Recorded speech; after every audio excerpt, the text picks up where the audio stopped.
Mon nom est Hélène Scalabrini. Je suis la présidente du Cercle des fermières. J'ai adhéré au Cercle parce que je trouvais que c'était un cercle qui s'impliquait beaucoup dans sa ville et dans les régions environnantes pour donner aux démunis. Ça, pour moi, c'était important.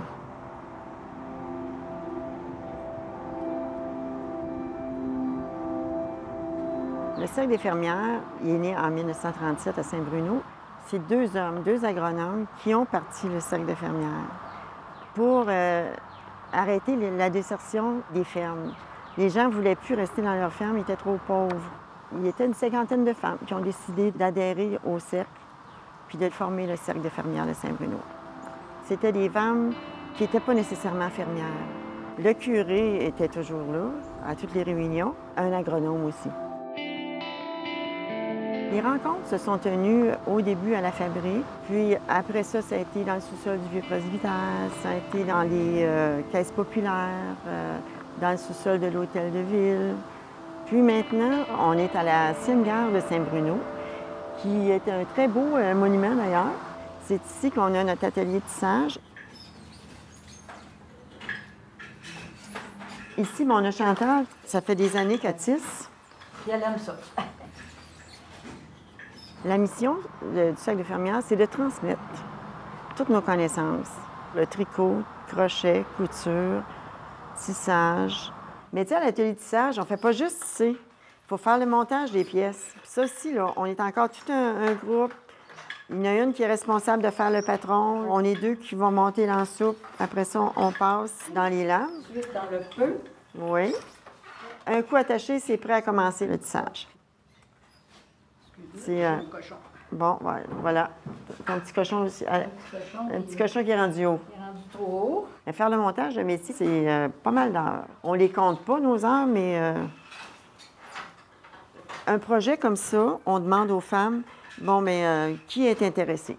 Les couvertures vont mesurer telle longueur.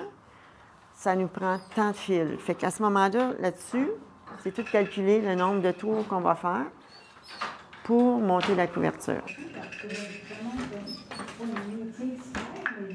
On fait beaucoup de bénévolat, fait qu'on a différents organismes. Il y a des organismes que ça va être des levées de fonds. J'ai quelques madames qui vont tricoter des petits bas tout petits pour les prématurés.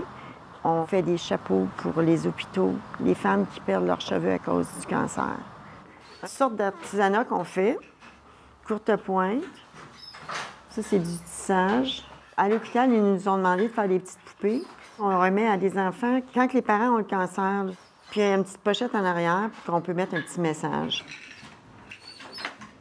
Notre plus gros financement, nous, c'est le Salon des métiers d'art.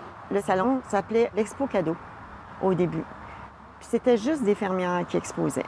Puis maintenant, on a 57, 58 artisanes de l'extérieur. On a des tables que c'est juste nos fermières. Tous les mercredis après-midi, on a une période, on appelle ça notre pique et placotte. On vient se rencontrer avec nos tricots. Des fois, on donne des petits cours de couture. D'autres fois, ça va être des cours de crochet, mais c'est surtout pour se rencontrer. Si on a de la difficulté dans un projet un petit peu difficile, bien, on a toujours quelqu'un qui nous aide. Je crois que cet organisme-là aura toujours de la place. Enseigner des choses pour être capable de se débrouiller seul. Le Cercle des fermières, ça naît un patrimoine vivant. On transmet de une à l'autre nos connaissances. On n'arrête jamais, on évolue dans la vie. Le cercle évolue.